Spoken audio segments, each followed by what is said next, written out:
जय श्री कृष्णा।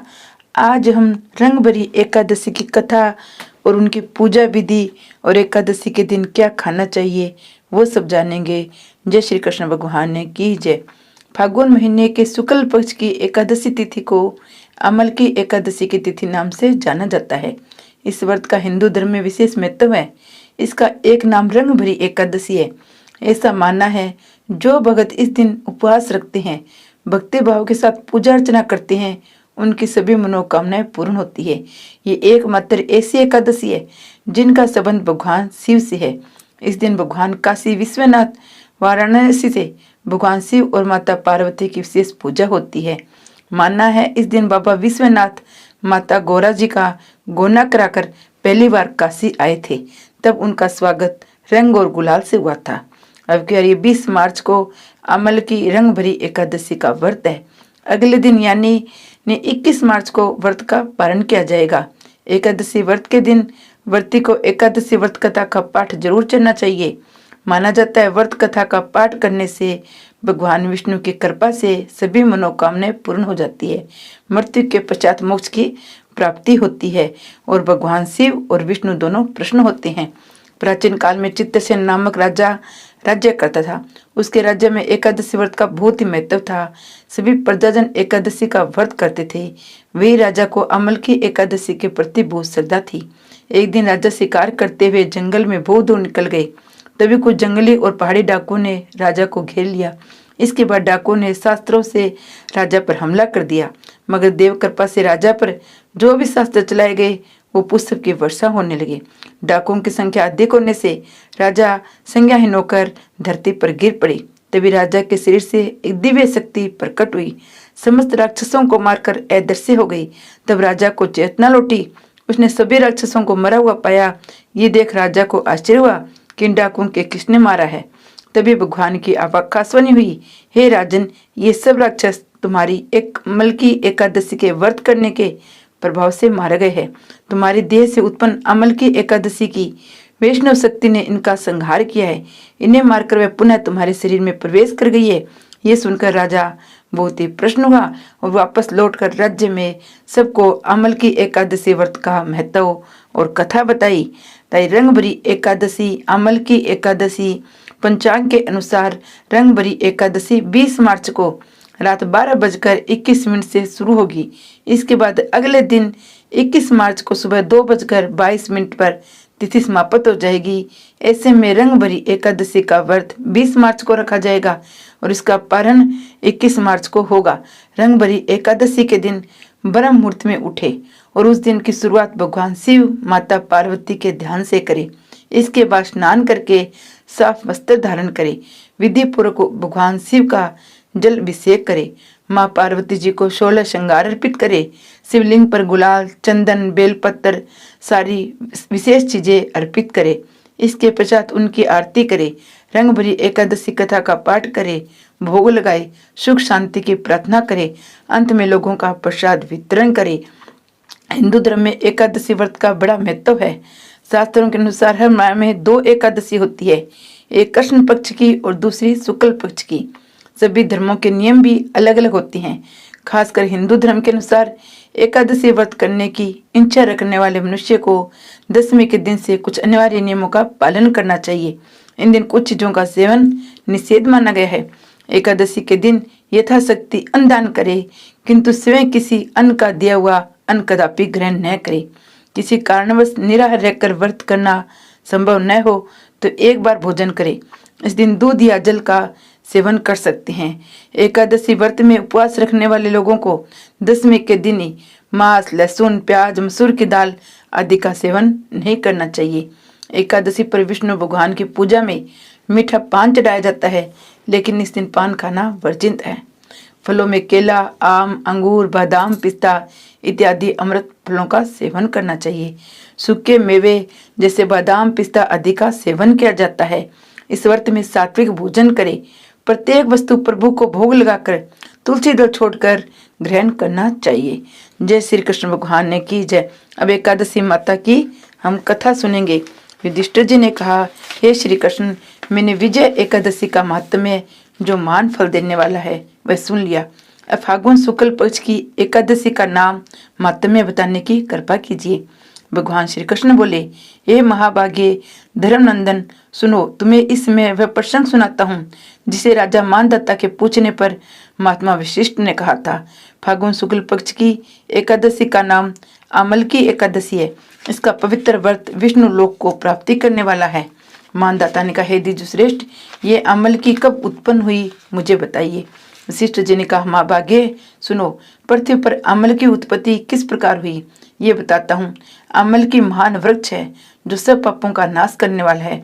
भगवान विष्णु के थूकने पर उनके मुख से चंद्रमा के समान कांतिमान एक बिंदु प्रकट हुआ। वह बिंदु पृथ्वी पर गिरा। उसी से अमल की आंवले का महान वृक्ष उत्पन्न हुआ। ये सभी वृक्षों का अद्भुत कहलाता है। इसमें समस्त प्रजा की सृष्टि करने के लिए भगवान ने ब्रह्मा जी को उत्पन्न किया है। उन्हीं से इन प्रजाओं की सृष्टि हुई। देवता, दानव, गंधर्व, यक्ष, राक्षस, नाग था निर्मल अंत करने वाले महर्षियों को ब्रह्मा जी ने जन्म दिया।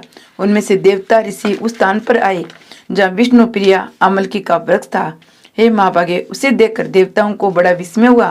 वे एक दूसरे पर दृष्टिपात करते हुए उत्कंठा पूर्वक उस वृक्ष की ओर देखने लगे और खड़े खड़े सोचने लगे, ये पाकर आदि वृक्ष तो पूरे कल्प की भांति है जो सब के सब हमारे परिचित है, किंतु इन वृक्ष को हम नहीं जानते। इस प्रकार चिंता करते देख आकाशवाणी हुई, हे महर्षियों, ये सर्वश्रेष्ठ अमलकी का वृक्ष है जो विष्णु भगवान को प्रिय है। इसके स्मरण मात्र से गोदान का फल मिलता है। स्पर्श करने से इसके दुना और फल भक्षण करने से तिगुना पुण्य प्राप्त होता है। इसलिए सदा प्रयत्न पूर्वक अमलकी का सेवन करना चाहिए। ये सब पापों को हरने वाला वैष्णव वृक्ष बताया गया है। इसे मूल में विष्णु, उसके ऊपर ब्रह्मा और शकंद में परमेश्वर, भगवान रुद्र, शाखाओं में मुनि, टहनियों में देवता, पत्तों में वसु, फूलों में मरुदगण, फलों में समस्त प्रजापति वास करता है। अमल की सर्व देवमयी बताई गई है। अतः विष्णु भगत पुरुषों के लिए परम पूज्य है। ऋषि बोले, अव्यक्त स्वरूप से बोलने वाले महापुरुष, हम लोग आपको क्या समझे? आप कौन है, देवता या कोई और? हमें ठीक ठीक बताइए। आकाशवाणी हुई, जो संपूर्ण भूतों के कर्ता, समस्त भुवनों के सृष्टा है, जिन्हें विद्वान पुरुष भी कठिनता से देख पाते हैं, वही सनातन में विष्णु हूँ। देवादिदेव भगवान विष्णु का कथन सुनकर उन ब्रह्म कुमार महर्षियों के नेत्र आश्चर्य से चकित हो उठे। उन्हें बड़ा विस्मय हुआ। वे आदि अंत रहित भगवान की स्तुति करने लगे। ऋषि बोले, संपूर्ण भूतों के आत्मभूत आत्मा और परमात्मा को नमस्कार है। अपनी महिमा से कभी च्युत न होने वाले अच्युत को नित्य प्रणाम है। अंत रहित परमेश्वर को बारंबार प्रणाम है।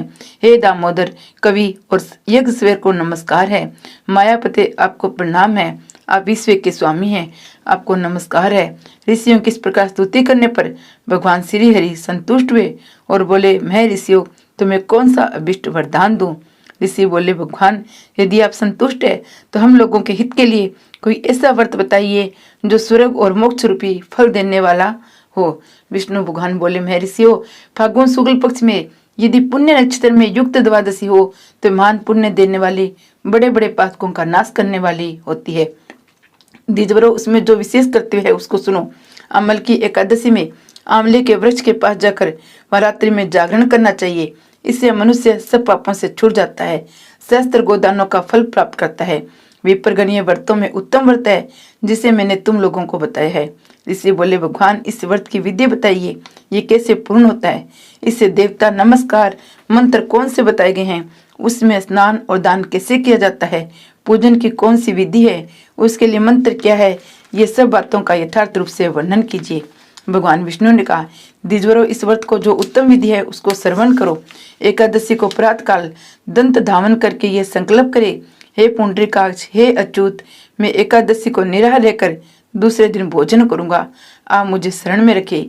ऐसा नियम लेने के बाद पतित, चोर, पाखंडी, दुराचारी, मर्यादा भंग करने वाले, गुरु पत्नीगामी मनुष्यों से वार्तालाप न करे। अपने मन को वश में रखते हुए नदी में, पोखरे में, कुएं पर अथवा घर में स्नान करे। स्नान के पहले शरीर में मिट्टी लगावे। वसुंधरे तुम्हारे ऊपर अश्व और रथ चला सकते हैं। वामन के अवतार के समय भगवान विष्णु ने भी तुम्हें अपने पैरों से नापा था। मैंने करोड़ों जन्मों में भी पाप किए हैं, मैंने उन सब पापों को हर लो। जल की अधिष्ठात्री देवी माता, तुम संपूर्ण भूतों के लिए जीवन हो, वही जीवन हो जो सब देह जो उदिज जाति के जीवों का भी रक्षक हो, तुम रसों की स्वामिनी हो, तुम्हें नमस्कार है।